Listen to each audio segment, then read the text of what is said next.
চারদিকে যখন প্রাণীর প্রতি নিষ্ঠুরতার অসংখ্য ঘটনা সামনে আসছে, তখনই চোখে পড়ল এক ব্যতিক্রমী মানবিক দৃশ্য। হাসপাতালের প্রাঙ্গণে প্রচণ্ড গরমে অসুস্থ হয়ে পড়েছিল একটি কাক। গরমে নিস্তেজ হয়ে মাটিতে পড়ে থাকা কাকটি দেখে অনেকেই পাশ কাটিয়ে গেলেও একজন মানুষের মানবিক আচরণ বদলে দিল পুরো দৃশ্যপট।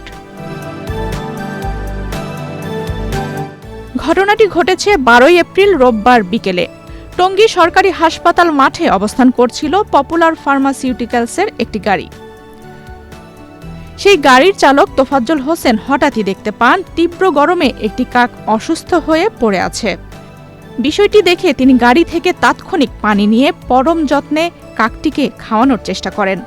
শুধু তাই নয়, মাথায় পানি ঢেলে দিয়ে বারবার চেষ্টা করতে থাকেন কাকটিকে সুস্থ করে তোলার।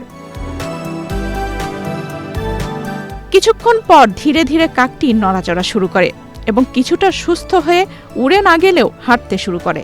অসুস্থ হইতে পারে, রৌদ্র হইতে পারে, বা এমন হইতে পারে কোন একটা পাখি আরেকটা পাখির আঘাত করতে পারে, যে কারণে অসুস্থ হইতে পারে।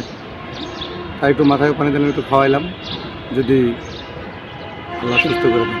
আমি অসুস্থ হয়ে গেছে, এটা তো নৈতিক দায়িত্ব, তাই আমার কাছে আছে, পানি দিলাম, যদি একটু খায় সুস্থ হয়, ভালো হয়। তোফাজ্জল হোসেনের মতো মানবিকতায় ভরে উঠুক আমাদের চারপাশ। বন্ধ হোক প্রাণীর প্রতি সব ধরনের নিষ্ঠুরতা, কারণ প্রাণীর প্রতি মানুষের সহানুভূতি বদলে দিতে পারে সমাজের দৃষ্টিভঙ্গি। একটি ছোট সহমর্মিতায় গড়ে তুলতে পারে এক অন্যরকম মানবিক পৃথিবী। আফসানা রিপা, বাংলাদেশ প্রতিদিন।